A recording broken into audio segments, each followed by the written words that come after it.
blessings on blessings. LeBron James with the dunk of the playoffs so far. Well, wild at age 41, he's still doing this, man. It's crazy. So we needed to break out top of the top, best LeBron playoff dunks of his career. We had 294 games to choose from. Oh, my goodness. So we'll start off with LeBron and the Cavs taking on the Bulls. One-handed monster slam right here. Cavs win in 5 for the first round of the East. He was 20 years old then. Now listen to Kevin Harlan on this one against the Celtics. Posey will defend. Oh! LeBron James with no regard for human life. Yes, and it's true. Yep. LeBron with the insane poster. 23 years old there. Now 2018. Look at this. Oh, my gosh. In the finals against the Warriors. Punch that ball through the rim. It's like a horse shot. All right, now let's go to the Heatles era. All right, Heat taking on the Bulls in the Eastern Conference semis. LeBron goes up with the one-handed poster. Oh, my gosh. Heat win in 5, by the way, in 2013. Now LeBron taking on the Mavs in the finals. The slam off the rebound there. I love how he stands straight up and Yep. goes, what is it, Dragon Ball Z? Super Saiyan? Saiyan, yeah. Here he is against the Sixers. One-handed. Up there. It's like he paused midair. Let's watch him glide. Gliding. There goes the Super Saiyan. Yeah. The Lakers era, though, they should feel pretty good right now, too. They're up 2 against the Rockets. Bubble ball. But he's also doing his thing here. Look at this poster. Oh, man. Oh, poor Wes. Yeah. Oh. Yep, future teammate He was there. also on the exactly. today.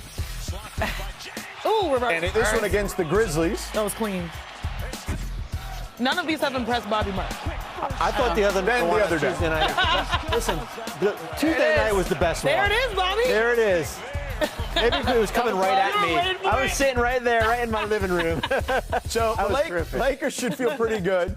They're up 2-0, as we mentioned. LeBron is a perfect 24-0 in a series when he leads 2-0. That's, of course, the most in NBA history. On the flip side, Kevin Durant, his teams are only 1-5 when going down 0-2. The Lakers have been throwing double teams at KD all series, and Jabari Smith says he needs to figure it out. It's on him to find ways to get himself involved and get to his spots without excluding double team. Just because he getting double team, we still need him to be KD. So, there's still ways around it, and we got some fixes to it, and we're gonna be better next 2 games. 2-0 is nothing. We've all kind of been there before. I know I have, and things flip quickly in a series, but stay aggressive and confident. So Ime isn't worried, but Kevin Durant did have 9 turnovers in game 2.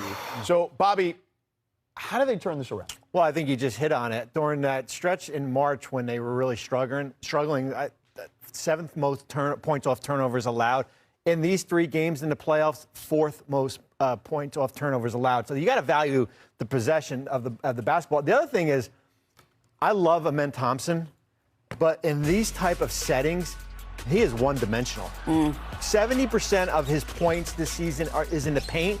So when they're double-teaming Durant, as they've been doing here, who else on this team can score if it's not Durant? We're probably going to see a dose of Reed Shepherd moving forward here. But I think the Thompson part of angle is something certainly to watch. Speaking of Reed Shepherd, Janae, he only played 11 minutes in game 2. What have you made of his play in this series, and what did we need to see here? Kevin Durant needs help with people that can space the floor and shoot the ball. And Reed Shepherd is that guy. And it makes a difference when he's on the floor and when he's not. Here on this possession, he is not on the floor. And what does that lead to? The Lakers are able to, like sharks in the water, smelling blood. The Rockets are red. They see the blood, and they're going to attack. That is an unforced error. That is too casual with the basketball. 9 turnovers. Now we have Reed on the floor. Now, I know he's only shooting 25% in this series. It does not matter because historically you still have to guard him. The double team comes, but you have to still space the floor, and you can't send it constantly at KD. Reed is able to attract the defender. That allows Kevin Durant to get downhill and get to a spot. Now, he's so good that he's still going to get 2 hands contesting, but Reed Shepherd can at least take some pressure and bring the ball up off of Kevin Durant. I don't think it's just KD. Other people need to step up and take the pressure off of him because he's playing not 100%. He banged his knee, the patella. We're talking about rolling the ankle. Right. So he's not 100%, but he's dealing with 1,000% of the Lakers defenders. Yeah, no question about that. All right, let's welcome in Dave McMenamin, who's in Houston. for this one. Austin Reaves upgraded to questionable, Dave, for the first time all playoffs. What can you tell us about his status tonight? George, he's been out since April 2nd with a grade 2 left oblique strain. And at the time of that injury, the recovery timeline was 4 to 6 weeks. Today is 3 weeks and 1 day since the injury. He started his return to play progression earlier this week. On Tuesday, was playing one-on-one. It's gone further since then. He's questionable. We'll see what happens as we approach game time. Now, keep this in mind. When he missed all of January with the calf strain, his first 5 games back were off the bench. That could be an option for J.J. Redick, the coaching staff tonight, especially considering just how well Luke Kennard's been playing. 25 points per game on 65% shooting thus far in the starting lineup so far in the series. So even if Austin can go, we'll have to see if there's a minute restriction or if they use him in a bit of a different role to ease him back in. Good stuff, Dave. Thank you so much as always. Appreciate it. All right, Ramona. What do you make of the potential of Austin Reaves? Well, I think if you're the Rockets here, like Austin Reaves coming back, I don't know how much he's going to play, even if he does come back. But I think that you have to focus on yourselves. You just have to make shots. And when you're on the road and they shoot as poorly as they did, they're 14th out of the 16 teams in three-point shooting in this series. They're last in total field goal percentage.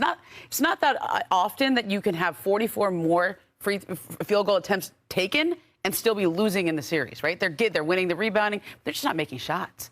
And I think you have to just count on your shooters to keep shooting and be better at home. Because as you say, young players oftentimes on the road don't shoot well. That's the play here. I mean, I know you got to get KD some help. It's just make shots. Yeah, and the Rockets, unfortunately, have opened up a can of worms because I was saying you can't get Luka Doncic and Austin Reaves level production from Luke Kennard and Marcus Smart because now Austin Reaves come back and now you have a huge deal defensively. And this is one of the strongest defensive teams. They can't slow these guys down. It seems like they were caught a little bit off guard, not only from Kevin Durant, but also just they should know the schemes are coming. They should know that that offensively KD is going to be trying to taken out. How do you respond? I'm excited to see Houston's adjustment. It's been a minute since there was hope in the Toyota Center. Y'all, I know I've been there multiple times.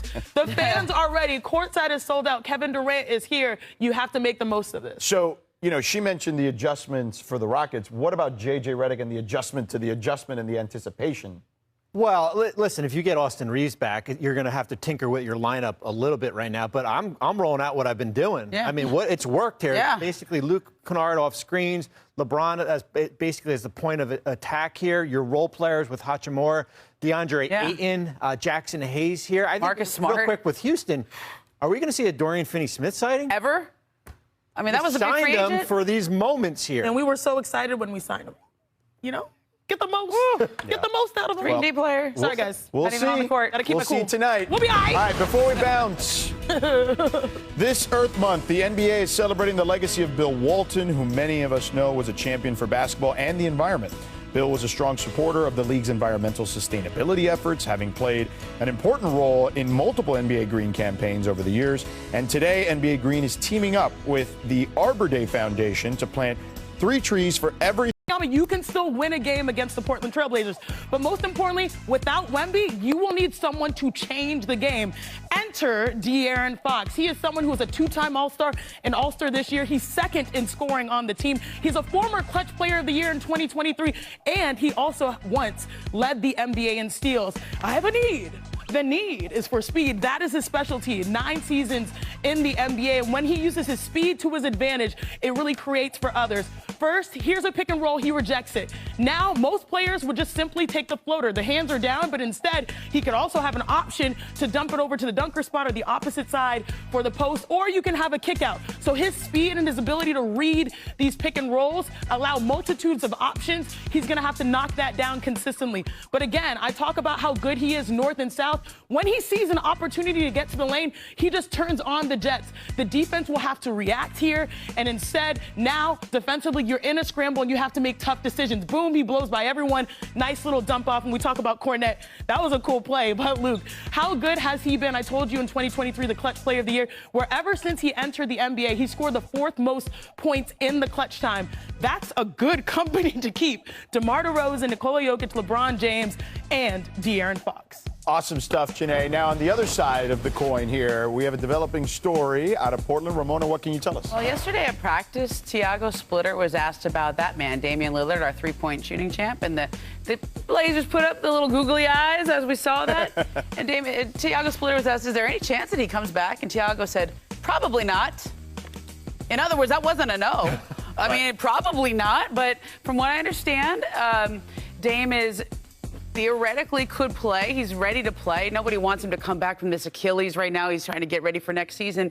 But let's just say Portland keeps winning. Let's just say they have a chance at winning the series or winning in the second round, and this man is out here doing his things. Then I think that conversation gets a little more interesting. So probably not. I think Tiago Splitter chose those words carefully, and I think that's right on. But from what I understand, it's not a no. That's crazy. Interesting. That's huge. We'll keep eyes on